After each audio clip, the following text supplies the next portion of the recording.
Hello and welcome.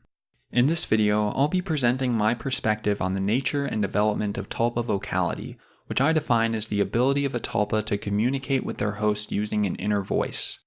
If you're unfamiliar with the basics of what tulpas are and how they're created, I would recommend either doing some research or watching my introductory video before proceeding.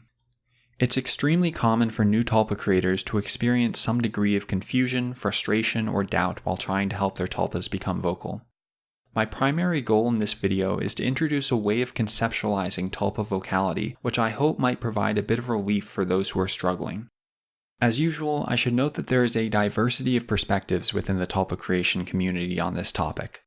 The positions that I'm about to express are based on my own experiences and worldview. We'll begin with a brief description of what it's like to hear a tulpa speak. Some people expect to hear their tulpa's voice as an external auditory hallucination, as though their tulpa were another physical person talking in the room. While there are reports of people experiencing vocality in this way, the vast majority of tulpa creators hear their tulpas internally. For some, a tulpa's thoughts appear in the mind as clear, articulated expressions of language, with strings of identifiable words and sentences. For others, the experience is almost entirely non-linguistic, consisting of a more direct transmission of emotions, desires, and understandings. It's best to think of these two modes of communication not as a binary, but as points on a spectrum. From what I can tell, most people seem to communicate with their tulpas using some combination of linguistic and non-linguistic means. In either case, effective communication relies upon an ability to distinguish between one's own thoughts and those of a tulpa. But before we get into the mechanics of this process of discernment, it'll be useful to clarify what it means for a thought to belong to a particular entity in the first place. Almost everyone is aware of an inner voice narrating their lives from a first-person point of view. Further, people tend to perceive their inner voices as belonging to them as agents and being under their conscious control. While this is a useful framework for functioning in everyday life, I'm going to propose an alternative way of understanding the inner voice that I believe is better suited to explaining how tulpas become vocal. I claim that despite appearances, thoughts don't actually have an intrinsic, well-defined owner. In fact, it's possible with practice to observe thoughts as they arise and pass away as mere sensations without feeling attached to or responsible for them. We ordinarily feel as though we're in control of our thoughts because of the context in which they occur and some specific sensations that happen to co-arise with them, but this perception is ultimately mistaken. Thoughts are constantly and involuntarily bubbling up from the subconscious, and some of those thoughts happen to become appropriated into the coherent narrative of the inner voice. When thoughts are incorporated into this narrative, they acquire characteristics that tag them as belonging to a particular self-construct. First, these thoughts tend to fit neatly into the context of one's identity. It can be very uncomfortable when thoughts that don't mesh well with one's desires or beliefs are included in their inner narrative. This is one way of conceptualizing the phenomenon of intrusive thoughts. Thoughts in the inner narrative might sound like an internal version of one's own speech. Sensations of volition and ownership also tend to arise in unison with thoughts in the inner narrative. These are just a few of the factors responsible for the vivid but subtly misleading experience of thinking thoughts rather than just perceiving them. For a more detailed account of this view, you could watch my previous video on selfhood and the construction of human identity, but this summary should be sufficient for now. We're now ready to start thinking about Tulpa Vocality from this new framework. Most people have only a single inner narrative into which newly arising thoughts can be incorporated. Tulpa creation, however, involves the deliberate construction of an additional inner narrative to separate out the tulpa's thoughts from the host's. From this perspective, we see that a tulpa's thoughts are not fundamentally different from those of their host. Both narratives are continuously being woven out of thoughts that arise automatically and incessantly from the subconscious mind. The very same processes that allow tulpa creators to identify their own thoughts also allow them to recognize the thoughts of their tulpas. In particular, a tulpa's thoughts tend to fit into a different context than those of their host. Their inner narratives might start incorporating thoughts that wouldn't make any sense in the host's narrative. Their thoughts might acquire a distinctive style and tone, and gradually start to refer to a distinct set of experiences, memories, and motivations. These factors together contribute to the common experience among Tulpa creators that their Tulpa's thoughts feel independent and alien. Once a Tulpa is sufficiently developed, their inner narrative can become just as robust and consistent as their hosts, allowing for long, detailed, and thoughtful conversations in which both parties can easily discern their own thoughts from those of their interlocutor. Now that we've established what Tulpa Vocality is, we can go through the popular strategies for developing it and identify some common pitfalls. Perhaps the simplest and most fundamental technique is to direct thoughts towards a Tulpa and then listen for a response. While these instructions are fairly simple, they're also vague enough that there's a lot of potential for confusion. This vagueness is necessary to a certain extent, since the specifics of how each step ought to be performed depend greatly on the individual performing them. There isn't any single correct way to direct your thoughts or to listen for responses, so the process of learning this technique can involve a lot of trial and error. The difficulty, of course, is that until you hear a response, you might not know how long to stick with a given approach before trying something new. While I don't have any definitive solutions to this problem, I personally dealt with it by first splitting my effort between a variety of different approaches, and then gradually narrowing down to the few that felt right to me.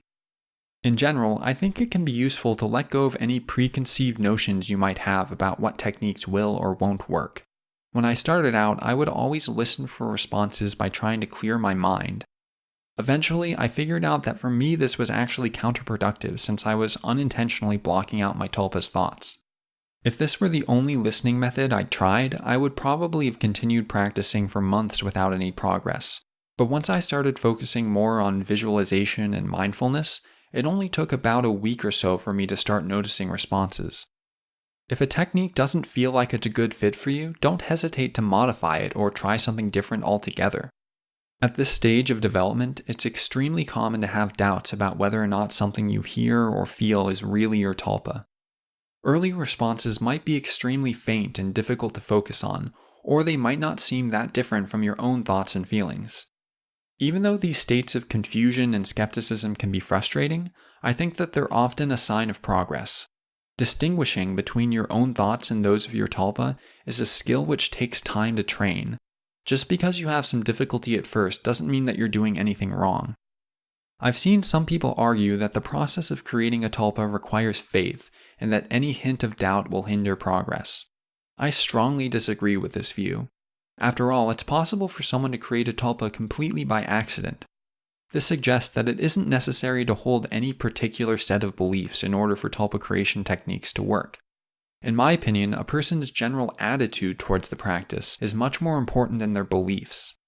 In particular, I think that mindfulness and non-judgmental awareness are extremely useful traits to cultivate when working towards vocality. When a thought or feeling arises that seems like it might belong to a Tulpa, it helps to be able to accept the confusion or ambiguity rather than fighting it, and to observe the experience with as much openness and clarity as possible. Too much preoccupation with beliefs, either in the form of extreme skepticism or faith, might hinder one's ability to witness mental phenomena for what they are. For me, the key to getting through this uncomfortable stage of ambiguity was to let go of any expectations about what vocality would be like, and just keep practicing. Over time, a Tulpa's thoughts are likely to become clearer and more distinct, causing feelings of doubt to become less frequent and less distressing. At this point, I think it might be helpful to discuss a couple concrete exercises for developing vocality. One simple technique is to ask your Tulpa to try to repeat words one at a time. You might start by counting down from 100 or thinking the alphabet to them. After each word, you should pause for a moment and listen carefully for a response. The advantage of this technique is that it allows you to practice hearing your Tulpa's voice without them needing to decide what to say on their own. Note that this is different than speaking for your Tulpa. You are inviting them to repeat your words rather than forcing them to do so. Deliberately speaking for your Tulpa is a highly controversial technique known as parroting, which I'll discuss in detail a bit later. Another technique is to ask your Tulpa about the different objects they see in either the external world or an inner one. For example, you could direct your Tulpa's attention to various objects and ask them to describe their colors, shapes, uses, and so forth. This can help the host with hearing their Tulpa's voice while also allowing the Tulpa to practice engaging with the senses and formulating thoughts. These sorts of simple, structured exercises can help to bridge the gap between hearing faint responses and having clear, detailed, free-flowing conversations. Now let's return to the question of parroting.